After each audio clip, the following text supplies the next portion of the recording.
Welcome, fellow Lions fans. I'm Dr. Jimmy Liao, University of Michigan Medical School grad, board certified in family medicine. On this podcast, I'm going to give you insights and perspective from a medical standpoint regarding the Lions and their injuries.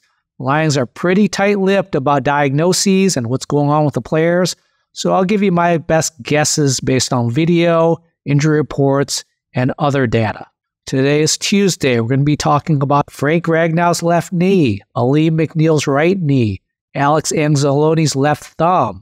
Congrats to him, by the way, on the delivery of his new baby. Smart man, hurting that thumb right before he has to change diapers. Gives him a handy excuse. I wish I would have thought of that.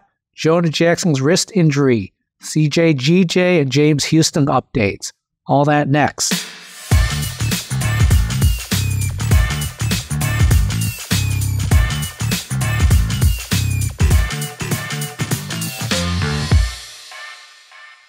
Let's start with the mystery of Frank Ragnow's left knee. Hurt himself in the second quarter, did not return to the game. Video shows blunt trauma onto the calf muscle. Likely a significant contusion of the calf. Not a big deal unless you get what's called compartment syndrome, which is subsequent swelling of the muscle in the leg. So much swelling that it actually stops blood supply and you can actually lose your limb. Maybe not so rare because Jordan Hicks of the Vikings had this happen 2 weeks ago and required emergency surgery. We're about 48 hours out, so at this point the window for compartment syndrome has likely passed. Usually that shows up within the first 24 to 48 hours. He was listed with a knee and not a calf or a leg or an Achilles. So with the knee, what do we see on video? There's really not much obvious on the video. The impact to the lower leg causing the tibia to move forward possibly could sprain the ACL. In a severe case, it could even tear the ACL. He also landed on his knee, which could cause a PCL sprain. We saw this with Vitae earlier in the year. Could also cause contusion or injury to the patella area. The landing looked pretty soft, though. Also, possibilities are a MCL, but I did not see that on the video. Examination in the locker room reportedly was reassuring. Likely no ACL or PCL or patellar tendon issue on the exam. MRI on Monday showed also reassuring results. That suggests no full tear of anything. However, it doesn't rule out a sprain of one of the ligaments. So what could be going on here? Right now, hard to say, but I think an ACL sprain is a possibility. Hopefully, we're just dealing with a contusion of the patella, contusion of the knee as it landed. If it is an ACL sprain, it's not a complete tear, nothing he needs surgery for. However, it could cause him to miss up to a few weeks as that sprain heals up. We'll know more later as this week goes along. I'm not expecting him to practice this week. If he does get an LP, that would be fantastic news. We'll see if he goes on IR by the weekend. That's going to be the big thing to watch out for. Alim McNeil hurt his right knee in the third quarter. Looked like a knee contusion. He was hit by Aiden Hutchinson on the right thigh, which if you slow-mo the video, you can see it causes his knees to knock together. You can see all these videos on my Twitter feed. I suspect a possible painful bone contusion as his knees knock together. Articular damage of the bone is possible as well. The articular surface of the bone is a cartilage that covers the bone. There's also a meniscus that helps create padding between the bones of the knee. Both of those could have gotten bruised or injured as well.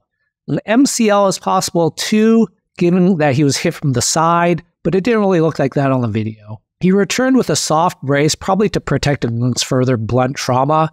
He ended up leaving in the fourth quarter as he aggravated it. The return is likely dependent on swelling and pain that develops over the next few days. I expect him to take a few days to heal up. They're probably going to be icing it down, trying to control that swelling.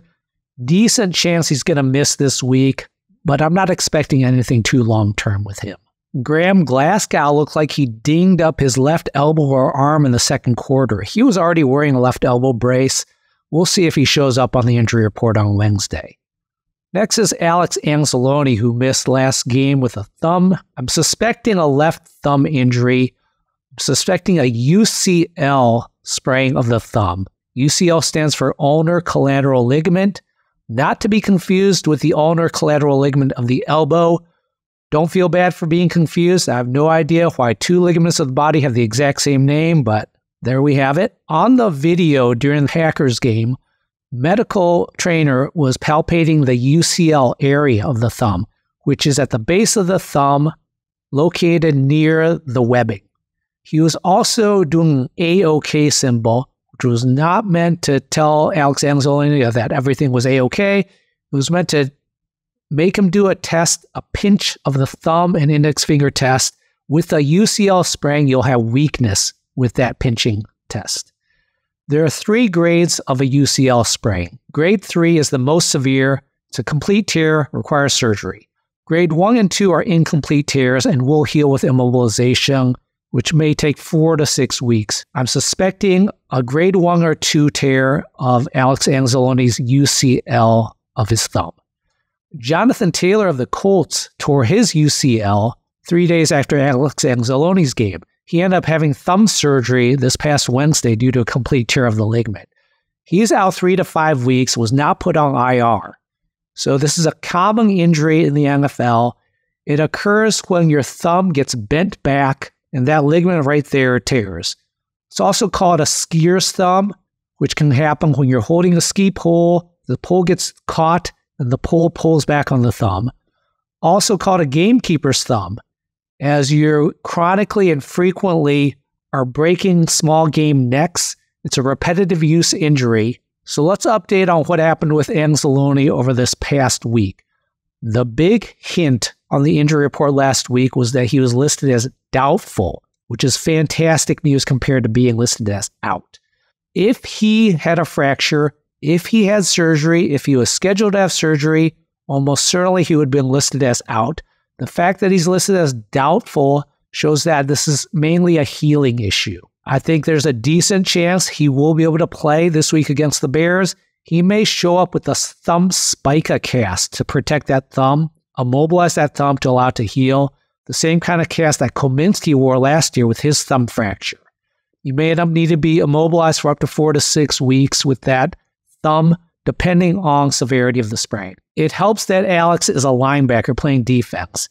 He can return much faster than any kind of offensive player, like, say, Jonah Jackson with his wrist, or Jonathan Taylor, who's a running back who needs to be able to carry a ball. A cast is not a big detriment to a defensive player. He can still wrap up and tackle.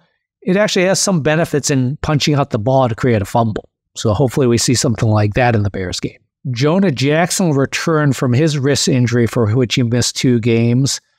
He was wearing a right elbow brace during the game against the Saints. He was wearing that previously before he hurt his wrist, so that was not an issue. Next, let's do a CJ/GJ update. He tore his right pec on September the 17th.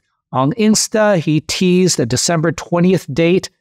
Is that a return date? Is that a return to practice date? We don't know. 20th is the Wednesday before the Vikings game on December 24th. Now, there's a 21-day practice window that he could open up at any point. We're getting close to where we want to see that practice window opening up. Hopefully, he'll be back by the end of December, but every day that goes by that the practice window is not opened up makes it less and less likely. Our pass defense certainly needs some help after what we've seen the past few weeks. Could he impact the team like Bob Sanders with the Colts a few years ago, or to a lesser extent, Louis Delmas? Remember, Louis Delmas had a huge impact on this team when he was in. He was in and out of the line because of injuries, but massive difference when he was in the game.